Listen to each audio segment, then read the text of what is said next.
Parte de que momento da conversa? Esse eu não fiz Remuneração?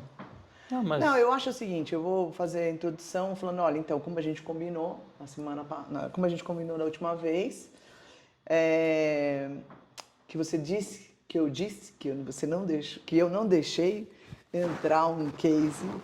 Eu queria que você falasse um pouco do seu case, lembrando que, pelo que eu estudei, o seu case que você vai trazer, não é só a remuneração de dirigentes em si, tem um plus que eu tá acho que é atrelado. muito pertinente, que é a responsabilidade do dirigente. Isso. Legal, tá bom.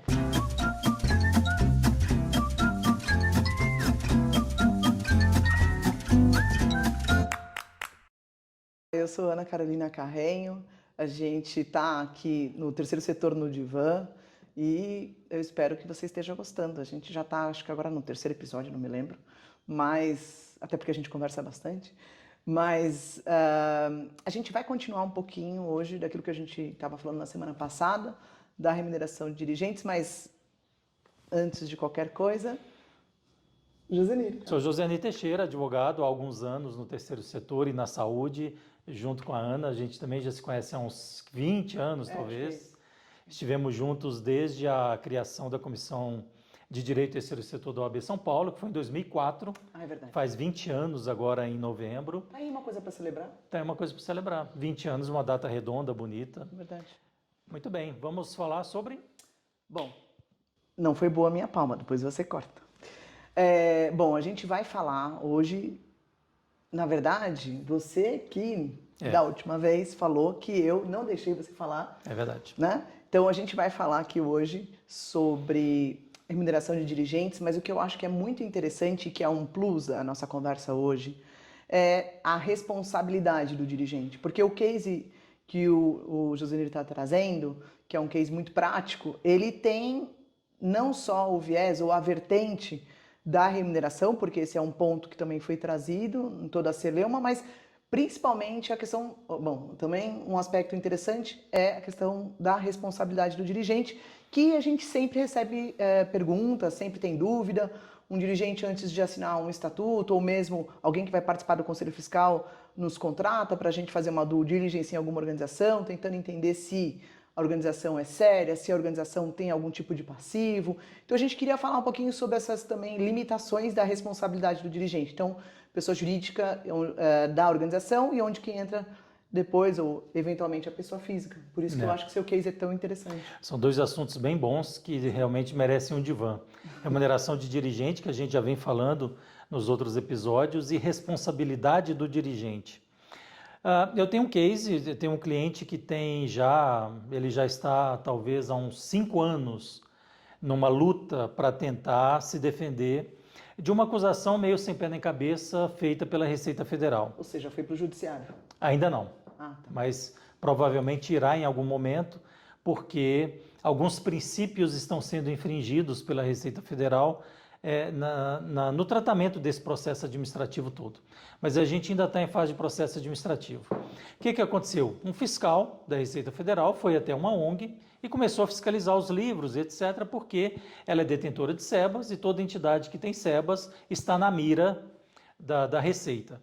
Lembrando que nós temos 815 mil ONGs no país, menos de 1% delas tem SEBAS, em torno de 10 mil, então já é um universo muito pequeno de quem tem SEBAS. Fora que a gente tem as 3 áreas, né? E tem organização que é só de assistência, tem organização que é de operação e tem organização que é mista, mas não necessariamente são 10 mil organizações. Talvez seja até menos, né? Exato. Se 1% estava pouco, menos de 1% é menos ainda, mas é verdade. Talvez o SEBAS tenha sido contado 3 vezes em cada área de atuação. Bom, mas fato é que quem tem SEBAS está na alça de mira de qualquer fiscalização, principalmente da Receita Federal, porque a Receita não gosta do SEBAS, e aí a gente já começa uma polêmica, e eu que estou falando. Eu acho que ela gosta, eu já acho que ela gosta. Que bom, ainda bem que você pensa diferente, porque da divergência nasce talvez uma terceira Eu acho que ela só quer organização que tenha SEBAS. Ela só quer para quê? Para sacrificar no altar da... Vai ser boa. Muito bem. O fato é que a fiscalização foi até essa entidade e constatou que, e é fácil constatar, N infrações. Você pega a legislação e você tem 10, 20, 30, 40 tipos de infrações que podem ser cometidas, principalmente se a organização da entidade deixar a desejar, do ponto de vista contábil, do ponto de vista jurídico e também do ponto de vista gerencial. Aí a gente volta em outro assunto que vai merecer um divã em algum momento, que é a organização gerencial, contábil, jurídica. Tem ONGs que têm muitos voluntários e o voluntário está ali preocupado em fazer a coisa que faz ele se sentir bem sendo voluntário. E a burocracia vai ficando de lado. E alguém tem que cuidar dessa burocracia. Alguém tem que cuidar, seja a pessoa que for. Mas enfim, para não desviar. E aí o fiscal constatou algumas irregularidades, questionou alguns itens que não necessariamente são irregularidades, mas que na visão do fiscal sempre vai haver irregularidade, e essa irregularidade vai provocar, em última análise, uma cassação do SEBAS, que em última análise vai retroagir 5 anos na cobrança de impostos e etc. A organização muito mais vulnerável. E isso vai fazer com que seja criado um passivo tributário impagável, porque em cima do valor nominal que seria devido, aplicam-se juros, taxa Selic, TJLP e uma autuação de 100 mil, ela vira 1 milhão rapidinho, e aí a ONG não vai pagar, não vai conseguir pagar com recursos próprios, e aí vai envolver a diretoria.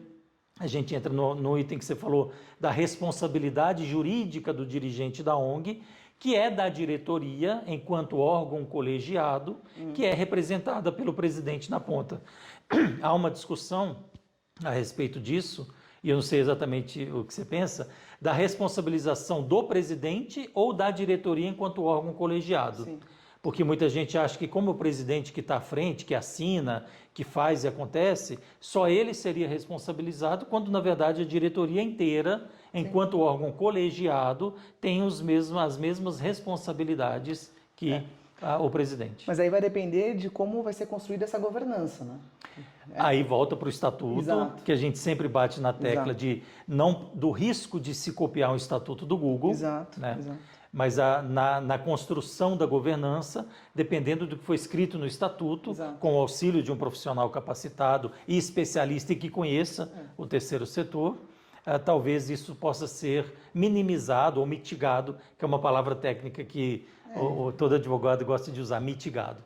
Mas enfim, o fiscal encontrou algumas não conformidades. Isso, acho que a palavra é essa, porque não é irregularidade. Porque, veja, remunerar dirigente é um aspecto previsto na legislação, mas é aquilo que você falou, tem fiscalização, tem fiscal, tem situações que isso é mal visto também. Né? Tem um aspecto de confusão entre remuneração de dirigentes e ainda lá atrás a questão de distribuição de lucros, que eu estava até fazendo essa pesquisa antes da gente conversar, que era uma discussão que tinha em 1943, foi repensada em 64, e ainda tem algumas pessoas que confundem, né? Que a remuneração de dirigentes é contra a prestação de salário, né?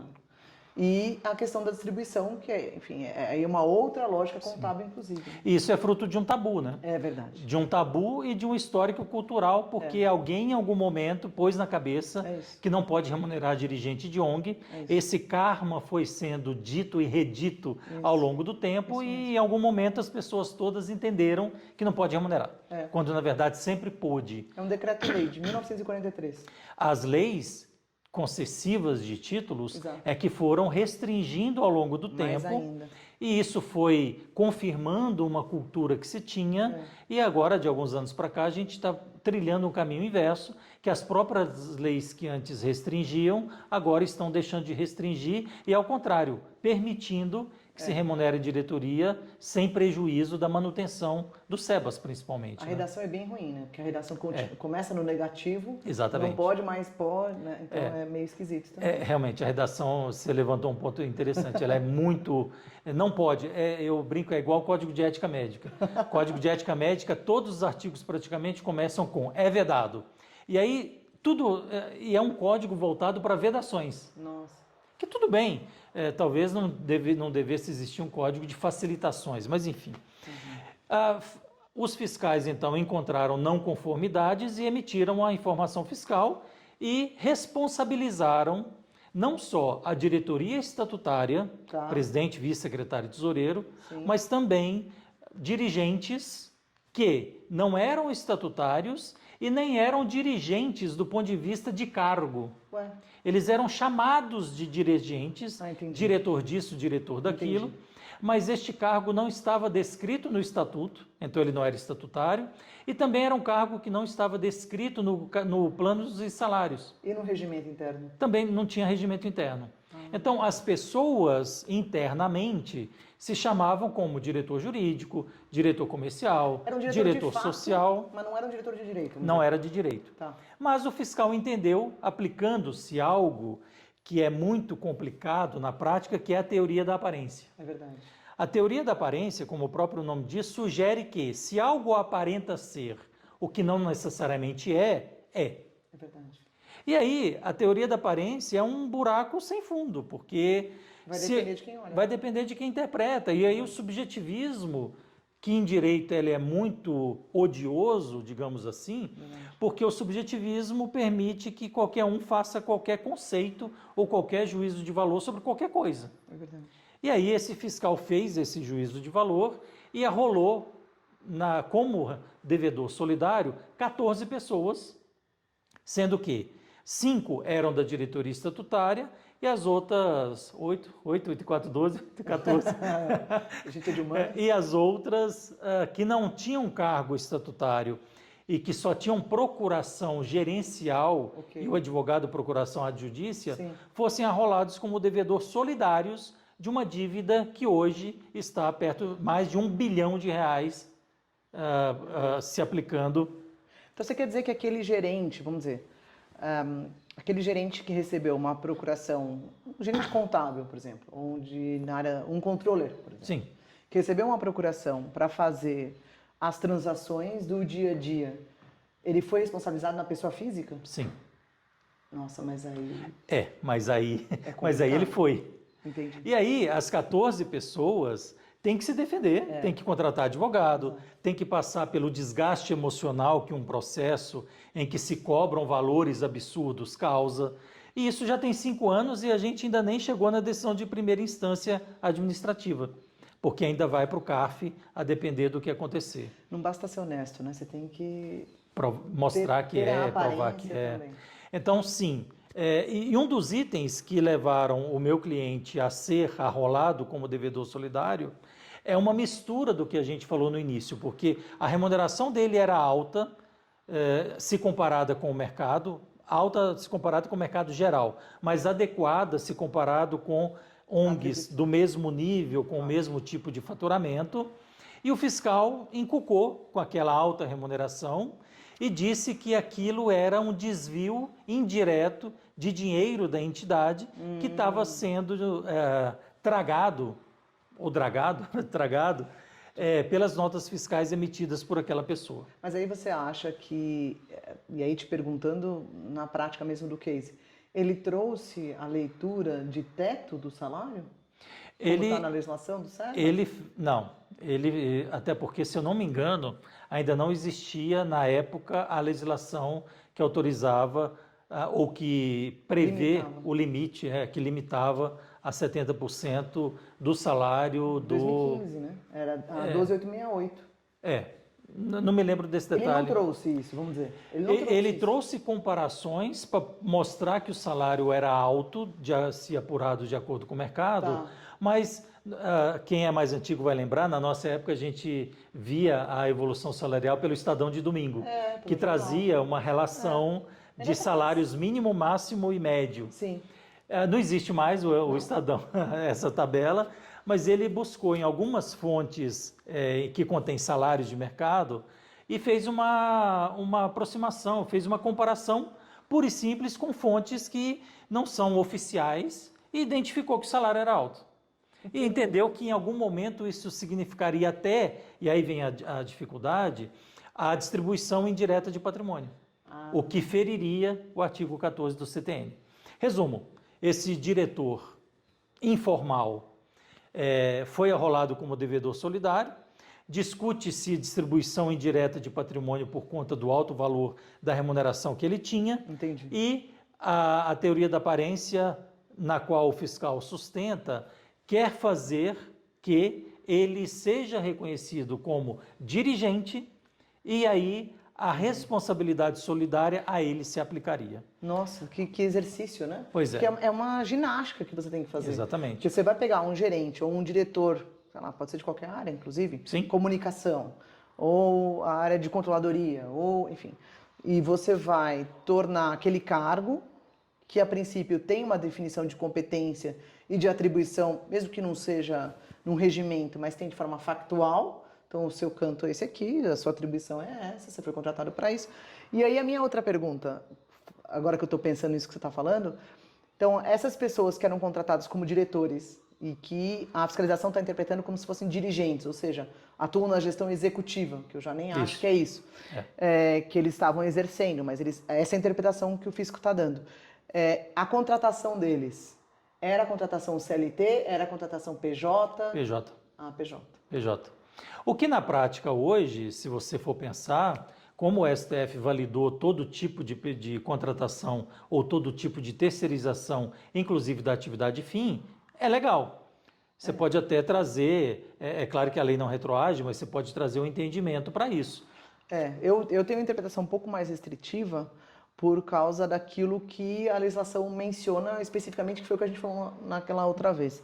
Ela traz especificamente que tenha vínculo de emprego. Né? Que eu acho que é mais um preciosismo da legislação, a hermenêutica jurídica, por falar uma palavra bonita, ali deve ter colocado o vínculo, mas eu acho que não é taxativo. Tá. Mas até eu achar isso é verdade, tem uma distância grande. Mas eu acho que há campo de exploração para dizer que não é taxativo o vínculo e que, como as várias outras formas de terceirização hoje são validadas, a contratação via PJ, ou mesmo autônomo, que não é nem vínculo nem PJ, ela é possível e factível. Mas o que eu estou achando assim, um pouco o exercício ou uma ginástica é que, primeiro, tenta trazer o enquadramento de um diretor de qualquer outra área, como se dirigente fosse. Exatamente. Para que, e ainda faz o questionamento do valor, para justificar ou tentar justificar uma infração ao Código Tributário Nacional. Exatamente. Então, veja, você tem que fazer uma trilha. Por isso que a defesa administrativa deu quase 95 páginas, porque cada item você tem que criar um raciocínio lógico para ir defendendo, para ir fazendo todas essas imbricações, e a hora que você vê, você já escreveu 70 páginas, e no final essa defesa administrativa deu 95 páginas, e eu odeio fazer peças muito grandes, né, porque chega uma hora que você cansa, todo mundo cansa, ninguém mais lê, mas, por outro lado, você também tem que pegar, se eu não me engano, eram 14 acusações, em cima de 14 acusações, você tem que fazer 14 defesas, e aí a coisa vai se estendendo, mesmo que você não queira, né? E eram quantos diretores? 14. 14. Não, e eu fico pensando, né, numa situação como essa, porque a gente tem situações no dia a dia que acontecem, mas especificamente como esse case que você está trazendo, o que me vem à mente é como é que a gente poderia ter trazido um pouco mais... Porque isso poderia ter acontecido de qualquer maneira, ok? Porque a organização pode ser correta, a organização pode fazer tudo certinho, mas mesmo assim pode haver uma interpretação divergente. E no caso concreto eu entendo até que a entidade agiu corretamente, ela não infringiu nada. Não, lógico. O fiscal é que, aos olhos dele, entendeu havia 14 infrações. Sim, porque na visão dele, o diretor se enquadra como dirigente para ter a infração do Código Tributário Nacional. E aí, a partir dessa premissa, ele desenvolve toda a linha de acusação, a tese de acusação. Verdade, é uma construção de uma tese, exatamente. Né? Enfim. Mas o que eu estou querendo dizer é o seguinte, se a gente tivesse na organização um regimento, por exemplo, ou algum documento que formalizasse, então uma ata que formalizasse, como a gente falou da última vez, de fazer tornar a questão da remuneração de dirigente, seja o dirigente mesmo, ou realmente um diretor, né, dentro das suas limitações de competência, de função, as questões salariais, ou numa ata, ou mesmo num regimento, numa política de gente, né, que a gente usa. Exatamente. Você acha que ajudaria? Teria contribuído um pouco mais? Eu acho que ajudaria, porque você dá transparência à forma pela qual você vai trabalhar, cria valores, cria faixas, cria critérios de subida de faixa ou não, cria enquadramento e cria um raciocínio para que tudo isso aconteça. Acho que ajudaria.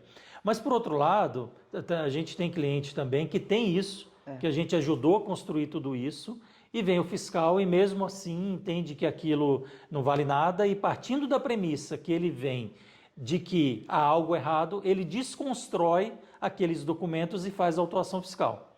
Mas a defesa é facilitada porque eu tenho Isso. um lastro documental Isso. onde eu criei, onde eu citei, onde eu defendi essas questões e onde eu dei transparência a elas. Exato, de forma clara, né? Evidenciou e Exatamente. trouxe a público, enfim. Ou seja, não é um negócio criado do nada. Então, sim, eu acho que ajudaria.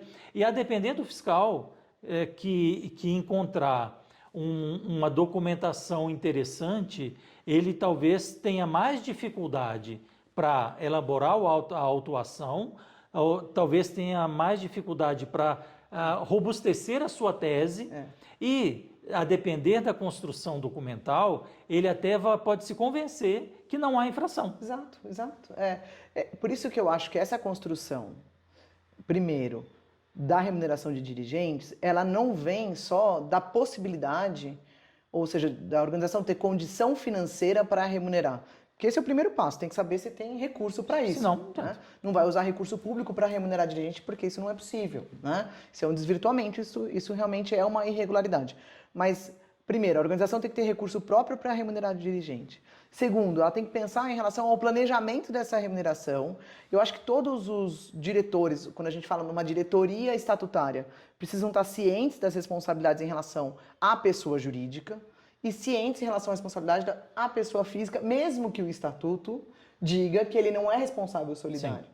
Porque a gente usa, por analogia, a lei das SAs, isso, onde a gente traz essa distinção, né? Então não vai ter uma responsabilidade solidária da pessoa física do dirigente em relação à organização, mas nas questões, por exemplo, tributárias, nas questões trabalhistas, a gente não tem essa dicotomia, né? O que é a lei das SAs perto da teoria da aparência? Nossa, né? É verdade. O que significa a lei perto da teoria da aparência? Você falou um negócio agora interessante, a gente está tentando encerrar esse assunto de remuneração de dirigente, mas você falou uma expressão agora que talvez a gente possa explorar num outro capítulo, que é a ONG tem que ter remuneração própria, tem que ter receita própria para remunerar dirigente. E aí a gente abre um leque, poderia abrir um leque, vou tentar não abrir esse leque agora. Mas isso é muito bom. Mas no sentido de, será que o dirigente pode ser remunerado com uma parte do repasse de dinheiro público que a ONG recebe para fazer o gerenciamento do serviço dela? Vamos lá. Então, aí a gente vai estar lá na 13.019 e também... Ou na lei das OS, da Organização Social. Mas aí das OS eu acho que faz... a gente está falando da gestão do equipamento público, aí eu concordo, acho que é para isso. Então, mas a gestão do equipamento público pode ser aplicada a 3019 ou a lei de OS, a federal menos, mas as estaduais e municipais. Não, mas veja, se a gente olhar na 9532, que vai regulamentar, ele traz essa distinção. Então, ele vai trazer tanto a remuneração de dirigentes, então a possibilidade quanto ele vai fazer a distinção de a pessoa que é remunerada como dirigente, então, ok, o cara é um dirigente, ele atua na gestão executiva da organização. Mas remunerado com qual dinheiro? Calma. E é a mesma pessoa que pode ser remunerada para ser o médico do hospital. Então, a gente tem esse caso. Sim. A pessoa é o médico do hospital, o cardiologista do hospital, então ele recebe para ser cardiologista. Sim. E ele foi eleito pela associação, pela assembleia, para ser o dirigente. Sim, que ele também pode receber. Claro. Porque se ele atua na gestão, ele pode acumular as duas coisas. Sim, mas são duas alíneas diferentes. São duas caixinhas diferentes. Desde que possível a carga horária, né? Claro. Só para não fechar o raciocínio. Lógico, senão também o cara é um homem, super-homem. Então, assim, desde que seja plausível e razoável a carga horária, que é o que está na 9532. Exatamente. Em relação a 13.019, o que a 13.019 ela fala? Ela não fala de remuneração de dirigente. Não fala. O que ela fala é o seguinte: as pessoas que são da organização podem ser remunerados no exercício daquela atividade, ou seja, daquele projeto ou daquela atividade. Então ele vai ser, vamos dizer, o cara é um dirigente, mas ele também é oficineiro, sei lá, com criança. Ele vai ser remunerado para ser o oficineiro, mas nunca vai ser o recurso para ele ser remunerado enquanto dirigente. Porque o recurso que ela está recebendo recurso para executar uma atividade ou um projeto. Nem se ela colocar no plano de trabalho e na planilha que há uma remuneração para o dirigente, ele poderia? Não. Não? Não, eu acho que o Tribunal de Contas vai cair em cima. Porque é um desvirtuamento. A lei não fala que ele pode remunerar o dirigente. A lei fala que ele pode remunerar a pessoa, e aí ele não vai falar do cargo do dirigente, mas a pessoa que exerce uma atividade dentro daquele projeto. Sim, mas é uma atividade profissional, né? É, claro. E aí a gente volta no início da nossa conversa, no início de tudo isso, que é, por que eu não posso remunerar o dirigente? Né? É no início de tudo isso que a gente está gravando, porque no início mesmo já vai ser muito mais antigo. Não, eu tenho muita dificuldade, e aí eu tenho muita dificuldade, do público interferir na gestão ou ter uma ingerência no privado. Mas isso acontece, e eu acho que é uma má influência da lógica que existe da gestão de equipamento público, por exemplo. Sim. Porque partem do pressuposto de que necessariamente as organizações elas fazem gestão de equipamento público, e não é o caso. Veja, antes da 13.019, a gente recebia recurso na modalidade de convênio que era para o dia a dia da organização. Não é como é hoje. Então, não é a subvenção que a gente conhece, né? Não é o repasse que a gente conhece, era para o dia a dia mesmo. Agora não. Agora é caixinha de projeto, caixinha de atividade. O poder público pressupõe que o dia a dia já está resolvido. Exato. E que a entidade já se organizou a tal ponto que ela pode oferecer a execução de um projeto específico. Que é bem diferente. Agora, se a gente fizer um exercício agora e pegar na plataforma do TransfereGov, que é a plataforma oficial, onde a gente tem lá todo o conteúdo relacionado a repasses públicos. Todo o conteúdo relacionado a repasses. Aí você coloca lá, eu quero fazer uma seleção e saber quantos recursos federais foram transferidos para as organizações da sociedade civil, ok? Você pega lá via parcerias, você vai ter um número X, tá? X. Se você colocar lá via emenda parlamentar, você vai ter 5.000 vezes aquilo acima, entendeu? Então, apesar da lei 13.019 falar sobre projeto e atividade, a gente ainda tem uma lógica que não foi tratada, que inclusive o decreto novo... É porque a emenda não está tratada na 13.019. Exatamente. Né? Então, a gente tem agora uma alteração, né, do Miroski, agora no decreto. Então, o 8726 foi alterado agora. Bastante alterado. É verdade, bastante alterado. Onde traz essa perspectiva relacionada a essa questão. Então, eu acho que a gente tem caminhado para um desenvolvimento, mas especificamente sobre esse tipo de diferença de remuneração, recurso de projeto, isso está claro. E sobre emenda parlamentar, já que a gente puxou esse gancho, também há projetos de leis dizendo que a emenda só poderia ser concedida para a entidade que tem SEBAS, né? A LDO o que vai restringir a esse menos de 1% de todas as entidades que existem no país. A LDO faz essa referência, né? Ela faz tanto as organizações que têm SEBAS quanto as organizações, por exemplo, que estão na Constituição Federal, que fazem ainda o convênio, que são as que são vinculadas ao SUS. Então, a gente ainda tem essa referência na LDO, pelo menos na última agora que saiu. Então, a questão obviamente que não é exclusivo para SEBAS, mas existe sim uma preferência. E aí é o subjetivismo, né, do preferencialmente. E, se eu não me engano, o decreto agora que alterou, o decreto que regulamentou a 13.019, foi meio que na contramão disso, no sentido de dizer que não há a exigência prévia de certificado para que a ONG tenha acesso à possibilidade de firmar parceria. Por isso que a emenda parlamentar é tratada de uma maneira muito tangencial na 13.019. Porque quando ela fala sobre isso, ela está falando da contratação geral, né? E também um aspecto que a gente não para pensar é que essa é uma regulamentação federal. Sim. E até eu vi essa semana que publicaram que já tem 700 decretos regulamentadores da 13.019 pelo Brasil. Só que é o seguinte, nós temos 5.000... Municipais e estaduais, né? Exato. Só que assim, você tem 5.500, sei lá quantos municípios, para 700 regulamentações, eu ainda acho que é muito pouco. É pouco. Eu ainda acho que é muito pouco. Eu não sei nem como eles estão trabalhando, na verdade. Já que a gente desvirtuou o assunto nesse finalzinho desse episódio... Você acha que é possível, pegando a sua experiência prática, apresentar um projeto de emenda a um vereador, deputado estadual ou deputado federal, ou mesmo senador, e neste projeto incluir remuneração de dirigente num percentual do valor a ser captado ali pelo parlamentar e na identificação do plano de trabalho e no plano fiscal ou financeiro, colocar lá, destacar um valor específico para a remuneração do dirigente estatutário da entidade? Acho muito difícil. É. Eu acho muito difícil. Eu acho que é possível, acho que as organizações... Na prática você não tem visto isso? Não, às vezes acontece, mas eles não fazem. Eles não fazem.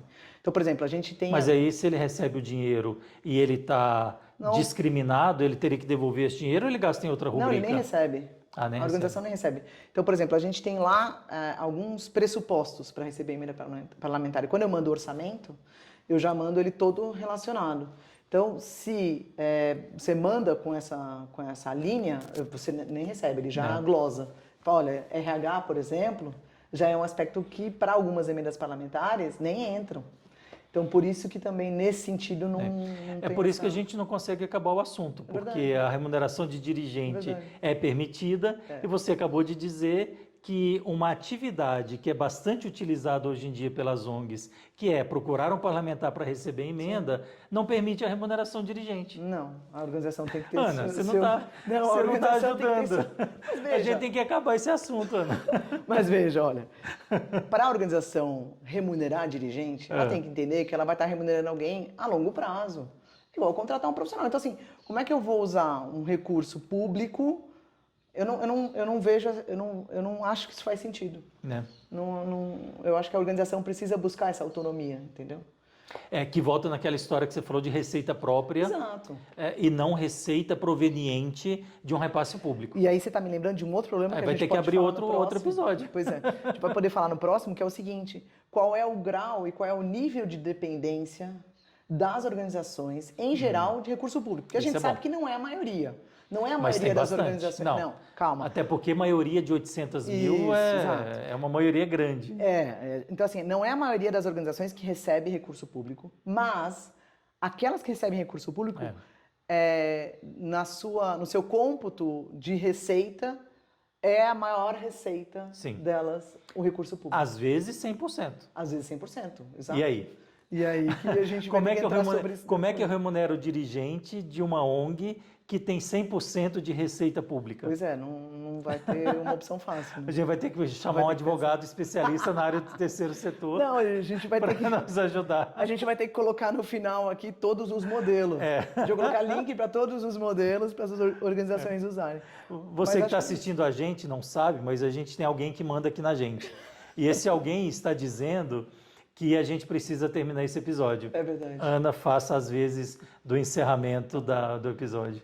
Tá bom, vou fazer. Então, infelizmente, o nosso papo vai acabar agora, mas a gente vai continuar conversando e vai trazendo outros temas, e outros temas que sejam de interesse das organizações. A gente já até discutiu aqui alguns que são muito interessantes, como receita própria, como a dificuldade de abrir conta em banco, a dificuldade de ter um cartão de crédito no banco. Dependência integral do poder público. A dependência de recurso público. E eu acho que aí a gente entra numa seara que é bem interessante, que é a geração de renda própria, que a gente pode falar sobre isso depois, porque vai ter impacto, inclusive, no novo texto da reforma tributária, que eu acho que também é muito interessante para a gente discutir, CBS e IBS, que a gente também vai poder discutir depois, a ampliação da imunidade do 150, que está lá na reforma, na emenda constitucional 132, mas isso eu deixo para o próximo e deixo para você também trazer para a nossa sugestão. Teremos algumas temporadas do terceiro setor no Divã. Ainda nem encerramos a primeira temporada, mas para você não perder nenhuma delas, avise-nos que você existe, curta a nossa atividade, se inscreva no canal, ative o sininho para você ser informado quando a gente publicar outro episódio, faça comentários, faça perguntas para que a gente possa trazer e falar sobre isso nos próximos episódios. Sugira um tema, além de todos esses que a gente está trazendo para que a gente possa discutir, porque a gente vai se aprofundando e um tema chama o outro, mas como a gente está engrandecendo aqui na nossa discussão, se você que nos acompanha mais assiduamente, a gente quer também falar algo que de repente venha ao encontro do que você pretenda. Então, obrigado, Ana. Obrigado a você pela paciência e até a próxima. Até a próxima.